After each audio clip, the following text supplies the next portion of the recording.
Sir ప్రముఖ IAS officer Smita Sabharwal అత్యవసరంగా ఢిల్లీ వెళ్ళబోతున్నారు అని, అలాగే ఢిల్లీలో నరేంద్ర మోదీ గారితో రహస్య భేటీ ఏర్పాటు చేసుకోబోతున్నారు అంటూ కూడా ఒక వార్త ఇప్పుడు సోషల్ మీడియాని షేక్ చేస్తోంది.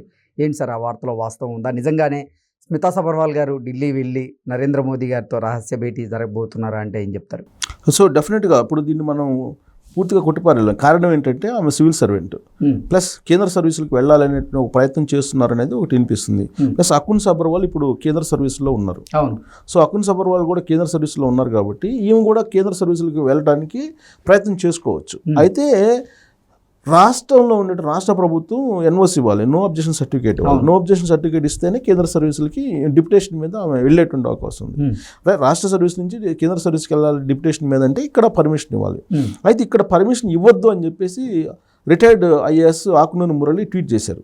మీరు పర్మిషన్ ఇవ్వద్దు అని చెప్పి ముఖ్యమంత్రి రేవంత్ రెడ్డికి ఆయన ట్వీట్ చేయడంతో పాటు బుధవారం రాత్రి ఆకునూరి మురళి ముఖ్యమంత్రి రేవంత్ రెడ్డిని కలిసి ఈ స్మితా సబర్వాల్ని మీరు రిలీవ్ చేయొద్దు ఇక్కడ నుంచి డిప్యుటేషన్ మీద కేంద్ర సర్వీసులకు వెళ్ళడానికి, మీరు ఇక్కడ ఉంచండి, ఇక్కడ ఉంచి కాళేశ్వరం ప్రాజెక్టు, అది ఇరిగేషన్ ప్రాజెక్ట్స్కి సంబంధించి మిషన్ భగీరథ, మిషన్ కాకతీయ వీటన్నిటికి సంబంధించినటువంటి మొత్తం ఫైనల్ అయిన తర్వాత మాత్రమే ఆమెకి ఎన్ఓసి ఇవ్వండి, అప్పటి వరకు ఆమెను పంపించొద్దు అని చెప్పేసి ఆయన ఏదో చెప్పారు రేవంత్ రెడ్డి తోటి అని చెప్పి మనకి తెలుస్తుంది. సో దాని కంటిన్యూషన్లో ఆయన ట్వీట్ చూశారు కదా, ఆ ట్వీట్ చూస్తే కనుక డెఫినెట్గా వాళ్ళిద్దరి మధ్య ఈ ఇష్యూనే వచ్చి ఉంటుంది మనం అనుకోవచ్చు. సో స్మితా సబర్వాల్ మీద ఎందుకు ఇంత పెద్దగా కాన్సన్ట్రేషన్ చేశారంటే సిట్టింగ్ జడ్జి చేత కాళేశ్వరం ప్రాజెక్టు మీద విచారణ జరిపిస్తానని చెప్పి రాహుల్ గాంధీ ఒక ప్రామిస్ చేశారు. పిసిసి అధ్యక్షుడిగా అప్పట్లో ఉన్నటువంటి ఇప్పుడు ముఖ్యమంత్రిగా ఉన్నటువంటి రేవంత్ రెడ్డి కూడా అదే ప్రామిస్ చేశారు. సిట్టింగ్ జడ్జి చేత విచారణ జరిపించి రికవరీ మొత్తం కూడా చేసి తెలంగాణ ప్రజలకు మేము పంచుతామని చెప్పి ఒక ప్రామిస్ చేశారు. కాబట్టి ఇప్పుడు దీని మీద విచారణకి ఆదేశించాలి. విచారణకు ఆదేశిస్తే ఇమీడియట్గా అటెండ్ కావాల్సిన వాళ్ళు ఎవరు? స్మితా సబర్వాల్. ఎందుకు? సెక్రటరీగా ఉన్నారు, అవును, సీఎం ఆఫీస్లో స్పెషల్ సెక్రటరీగా ఉన్నారు కాబట్టి ఆమె ప్రతి ఫైల్ని ఆమె పట్టుకొని అక్కడ జడ్జి ముందు హాజరు కావాలి. అంటే రాబోయేటువంటి రోజుల్లో చాలా క్లిష్టమైనటువంటి పరిస్థితిని స్మితా సబర్వాల్ ఎదుర్కొనేటువంటి అవకాశం ఉంది. అందుకే ఆవిడ నిన్న ఒక ట్వీట్ చేశారు. ఎన్నో ఎత్తుపల్లాలని ఎదుర్కొని 23 సంవత్సరాలుగా ఈ స్థాయికి వచ్చాము, ఒక్కసారి వెనక్కి వెళ్తే ఎలా ఉన్నానని చెప్పి ఒక ఫోటో కూడా పెట్టడం జరిగింది. ఫోటో పెట్టి నేను ఏ ఛాలెంజ్నైనా ఫేస్ చేయబోతున్నాను అంటే ఛాలెంజ్ని ఎదుర్కోబోతున్నాను అని చెప్పి ఆవిడ ఆ ట్వీట్లో పెట్టారు. అంటే అక్కడ తెలుసు ఒక పెద్ద ఛాలెంజ్ ఇమీడియట్గా ఉంది అనేటువంటి విషయం ఆవిడకి తెలుసు. ఏం ఛాలెంజ్ అంటే ఇదే, ఎంక్వైరీకి ఆదేశిస్తామని చెప్పేసి ఆల్రెడీ నీటిపారుదల శాఖ మంత్రిగా ఉన్నటువంటి ఉత్తమ్ కుమార్ రెడ్డి ఢిల్లీ వెళ్ళి ఆయన ఎంపీ పదవికి రాజీనామా చేసి అక్కడ ఢిల్లీ మీడియాతో మాట్లాడుతూ ఏం చెప్పారు, మేము ఎంక్వైరీకి ఆదేశించబోతున్నాము ఈ కాళేశ్వరం ప్రాజెక్టు మీద అని చెప్పేసి చెప్పాడు. ప్లస్ దానితోడేంది జాతీయ డ్యామ్స్ సేఫ్టీ వింగ్ ఏదైతే ఉందో అది ఆల్రెడీ రాష్ట్ర డ్యామ్ సేఫ్టీ వింగ్కి ఒక లెటర్ రాసింది తాజాగా. ఏం రాసిందని అంటే ఇప్పుడు మీరు మొత్తం మేడిగడ్డలో నీళ్ళన్నీ ఖాళీ చేసేసేయండి, ఆ నీళ్ళు ఖాళీ అయిన తర్వాత మిగతా ప్రాజెక్టుకు సంబంధించి మీరు మీకు కనిపించినట్టు లోపాలు ఏంటో మాకు పంపించండి, తర్వాత ఫైనల్ రిపోర్ట్ మేము ఇస్తామని చెప్పింది. నేషనల్ డ్యామ్ సేఫ్టీ రిపోర్టు ఇచ్చింది ఆల్రెడీ.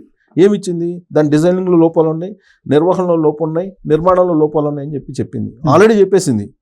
అయితే దాన్ని కాదంటున్నారు కదా వీళ్ళు, సిడబ్ల్యూసి పర్మిషన్ లేదని చెప్పేశారు. సిడబ్ల్యూసి పర్మిషన్ తోటే ఇలాంటి ప్రాజెక్టులు కట్టాలి. కానీ సిడబ్ల్యూసి పర్మిషన్ తీసుకోకుండా state dam safety permission wing permission తీసుకొని ఈ ఎత్తిపోతల పథకాన్ని కట్టారు కాళేశ్వరాన్ని. కరెక్ట్గా ఈ పాయింట్ దగ్గరే నేషనల్ డ్యామ్ సేఫ్టీ తప్పుపడుతుంది. ఇప్పుడు నీళ్ళన్నీ తీసేసేయండి, అసలు దాన్ని మళ్ళీ రీకన్స్ట్రక్ట్ చేయాలా లేదంటే దాన్ని మరమ్మతు చేయొచ్చు అనేది చెప్తాం మేము, ఇప్పుడు ఆ నీళ్ళన్నీ పోయిన తర్వాత మాకు రిపోర్ట్ పంపించండి అని చెప్పారు.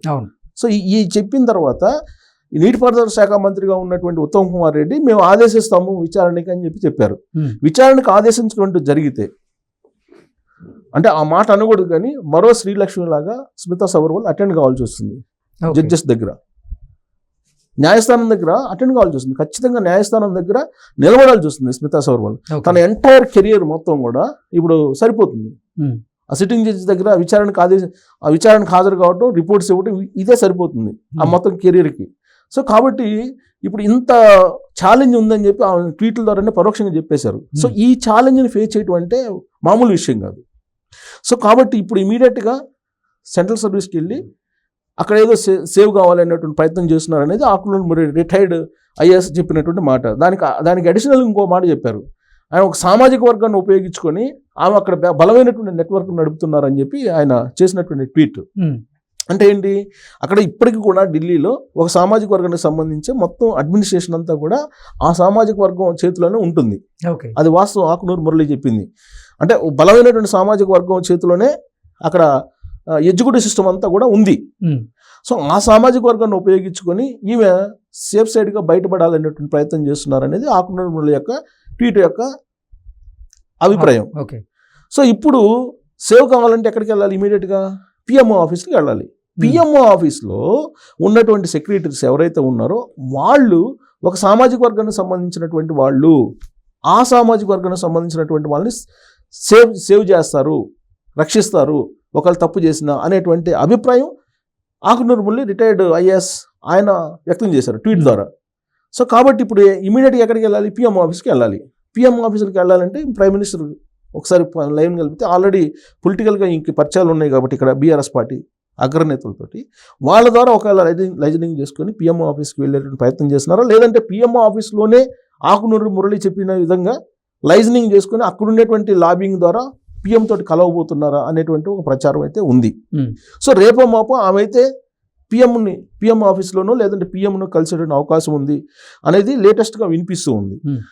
సో ఈమె చుట్టూరు ఇంత వివాదాలు నడుస్తున్నాయి, స్మితా సబర్వాల్ చుట్టూరు ఇన్ని వివాదాలు నడుస్తూ ఉన్నాయి. సో ఇప్పుడు నరేంద్ర మోడీని కలిస్తే కనుక అప్పుడు ఏం జరుగుతుంది అనేది ఒక పెద్ద ఆసక్తికరమైన అంశం. అంటే ఇప్పటికే ఆమె పొలిటికల్గా ఎంటర్ కావాలనేటువంటి ఒక ఆలోచన చేసి ఆ ఆలోచనను పంచుకోవడానికి ఒకవేళ నరేంద్ర మోడీ దగ్గరికి బీఆర్ఎస్ పార్టీ వాళ్ళు పంపించే అవకాశం ఉందా, లేదు ఇక్కడ ఆల్రెడీ కిషన్ రెడ్డి తోటి మాట్లాడుకొని పొత్తు అనేది ఒకటి ఒపీనియన్కి వచ్చిన తర్వాత కిషన్ రెడ్డితో మాట్లాడుకొని పిఎం దగ్గరికి పంపిస్తారా? ఒకవేళ పిఎం దగ్గరికి పంపిస్తే పిఎం అసలు బీఆర్ఎస్ పార్టీ కాదు బీజేపీ తరఫు నుంచే పోటీ చేయమని చెప్పి అడిగారు అనుకో, ఇంకా సేఫ్ సైడ్ కదా. సో ఏదైనా సరే పొలిటికల్గా ఎంటర్ అయితేనే ఇప్పుడు ఉన్న పరిస్థితుల్లో స్మితా సబర్వాల్ సేఫ్ సైడ్గా బయటకు వస్తుంది. ఆమె ఏదైతే అనుకుంటున్నారో రేవంత్ రెడ్డి మీద పై చేయిగా నిలిచేటువంటి అవకాశం ఉంది. అదర్వైజ్ విచారణను ఫేస్ చేయాల్సి ఉంటుంది. కాబట్టి సేఫ్ సైడ్ ఏంటంటే ముందు చూస్తే నుయ్యి వెనక చూస్తే గొయ్యి అనేటువంటి పరిస్థితులు ఉంది. కాబట్టి ఇప్పుడు పొలిటికల్గా ఎంటర్ అయ్యి నరేంద్ర మోడీ దగ్గరికి వెళ్తే నరేంద్ర మోడీ ఖచ్చితంగా పొలిటిక్స్లోకి రావడానికి యాక్సెప్ట్ చేస్తారు అనేటువంటి ఒక టాక్ నడుస్తుంది. ప్లస్ ఇప్పుడు ఆల్రెడీ రాష్ట్రంలో తెలంగాణ రాష్ట్రంలో లోక్సభ 2024 లోక్సభ ఎన్నికల్లో ఖచ్చితంగా 10 నుంచి 12 ఎంపీలను మనం కైవసం చేసుకోవాలనే యాంగిల్లో బీజేపీ కూడా ఉంది. బీజేపీ కూడా కసరత్తు చేస్తుంది. ఎందుకంటే ఆల్రెడీ మన పర్సంటేజ్ పెరిగింది. అసెంబ్లీ ఎన్నికల్లో 18% వచ్చేసింది మనకి. అంతకుముందు అసెంబ్లీ ఎన్నికల్లో ఉన్నటువంటి 7% నుంచి ఇప్పుడు 18%కి వచ్చాము. సో రాబోయేటువంటి రోజుల్లో మనం ఎంపీలను మరిన్ని గెలుచుకోవాలి. ఇప్పుడు ఆల్రెడీ 19 కాన్స్టిట్యున్సీల్లో అసెంబ్లీ కాన్స్టిట్యున్సీ సెకండ్ ప్లేస్లో ఉన్నాం. మిగతా 40 కాన్స్టిట్యున్సీల్లో సుమారు 40 కాన్స్టిట్యున్సీల్లో మనకు గౌరవప్రదమైనటువంటి ఓట్ బ్యాంక్ వచ్చింది. కాబట్టి రాబోయేటువంటి రోజుల్లో ఆల్రెడీ ఇప్పుడు 4 ఎంపీలు ఉన్నారు. ఆ 4 కాకుండా ఇంకొక 10 రావాలి అనేటువంటి యాంగిల్లో ఉన్నారు. సో పత్తు పెట్టుకుంటే కనుక ఆటోమేటిక్గా 10 ఎంపీలు వస్తాయి. వాళ్ళు 10 ఇస్తే బీఆర్ఎస్ పార్టీ. సో ఇప్పుడు నరేంద్ర మోడీని స్మితా సబర్వాల్ కలిస్తే కనుక బీజేపీ వైపు నుంచే స్మితా సబర్వాల్ని పోటీ చేయమనే అనే సందేశం కూడా ఉండే అవకాశం ఉంది. సో బీజేపీలోకి కూడా వెళ్ళొచ్చు. ఒకవేళ నరేంద్ర మోడీ కనుక ఇప్పుడు అపాయింట్మెంట్ ఇచ్చి కనుక పిఎంఓ ఆఫీస్కి వెళ్ళి నెట్వర్క్ చేసుకుంది. ఇప్పుడు యాక్చువల్గా ఢిల్లీ వెళ్ళాల్సిందే. ఇప్పుడు ఉన్నటువంటి పరిస్థితుల్లో ఢిల్లీ వెళ్ళకపోతే విచారణ ఎదుర్కోవాల్సింది ఇక్కడ ఉంటే కనుక. సో ఒకవేళ ఆయన ట్వీట్ చేసింది అన్ని ఫేక్ న్యూస్, నేను రాష్ట్ర సర్వీస్లో ఉంటాను, రాష్ట్ర ప్రభుత్వం ఏ పని అప్పు చెప్తే నేను ఆ పని చేస్తానని ట్వీట్ చేశారు. కానీ అసలు ఆమె అటెండ్ కావాలి కదా, సచివాలయానికి అటెండ్ కావాలి, ఫస్ట్ రేవంత్ రెడ్డిని కలవాలి, ఇవన్నీ జరగాలి. కానీ ఇవన్నీ జరగకుండానే నేరుగా ప్రైమ్ మినిస్టర్ని కలిశారనుకోండి, అప్పుడు ఆటోమేటిక్గా సేఫ్ సైడ్కి వెళ్ళిపోయినట్టు అవుతుంది. కాబట్టి రాజకీయ కోణం నుంచి స్మితా సబర్వాల్ యొక్క ఎపిసోడ్ను మనం చూడాల్సి ఉంటుంది. సో ఇప్పుడు నరేంద్ర మోడీ బహుశా ఎన్నుకోవడం, నరేంద్ర మోడీ అపాయింట్మెంట్ కూడా ప్రయత్నం చేయొచ్చు. నరేంద్ర మోడీ కనుక రాజకీయాల్లోకి ఏమి వస్తానంటే కూడా ఎంకరేజ్ చేసేటువంటి అవకాశం ఉంది. ఆల్రెడీ తెలంగాణ బీజేపీలో బలమైనటువంటి లీడర్లు కావాలి నెక్స్ట్ రేపు ఎంపీగా పోటీ చేసేదానికి. సో బీజేపీ తరఫు నుంచి కనుక పోటీ చేయాల్సి వస్తే ఒకవేళ సికింద్రాబాద్ నుంచి పోటీ చేసేటువంటి అవకాశం ఉంది. కిషన్ రెడ్డిని ఇంకోసాటికి షిఫ్ట్ చేసేటువంటి ఛాన్సెస్ కూడా ఉన్నాయి. సో లేదంటే నిజామాబాద్ ఇట్లా అంటే బలమైనటువంటి బీజేపీ బలంగా ఎక్కడ ఉందంటే నిజామాబాద్ ఉంది, ఉమ్, లేదా ఆదిలాబాద్ ఎలాగో రిజర్వ్డ్ కాబట్టి అటు పోరు. ఉమ్, సో సికింద్రాబాద్ లేదంటే నిజామాబాద్ నిజామాబాద్. అవుతుంది. నిజామాబాద్ ఫిక్స్ చేస్తారు. ఒకవేళ అంటే అప్పుడు కవిత పోటీ నుంచి తప్పుకునే అవకాశాలు ఉంటాయి. ఓకే. సో అలా కాకుండా బీజేపీ బీఆర్ఎస్ రెండు పొత్తు ఎన్డీఏలో భాగస్వామి బీఆర్ఎస్ పార్టీ కూడా అయ్యే అవకాశం ఉందనుకో, ఉమ్, అప్పుడు ఈక్వేషన్స్ డిఫరెంట్గా ఉంటాయి. మొత్తం మీద నరేంద్ర మోడీని కలవడానికి ప్రయత్నం చేస్తున్నారు స్మితా సబర్వాల్ అనేది మాత్రం వినిపిస్తుంది ఆకునూరు మురళి ట్వీట్ ద్వారా. ఓకే. సెంటర్లో ఆమె నెట్వర్క్ చేసుకోవడానికి వెళ్తున్నారండి. పిఎంఓ ఆఫీసుల కన్నా వెళ్ళాలి. పిఎంఓ ఆఫీసులో హెడ్ అయితే ఎవరైతే ఉంటారో అక్కడ కూడా ఇప్పుడు సీఎంఓ ఆఫీసులో ఎక్కడైతే ప్రిన్సిపల్ సెక్రటరీ ఉంటారో అక్కడ పిఎంఓ ఆఫీసులో కూడా స్పెషల్ సెక్రటరీ ఉంటారు, ఉమ్, హెడ్. అక్కడ నెట్వర్క్ ఉందనేది ఆకునూరు మురళి యొక్క అనుమానం. అవును. సో అదే నిజమైతే కనుక నరేంద్ర మోడీ అపాయింట్మెంట్ ఖచ్చితంగా దొరుకుతుంది స్మితా సబర్వాల్కి. రేపు మాప నరేంద్ర మోడీ కలిసిన ఆశ్చర్యపోవసరం లేదు.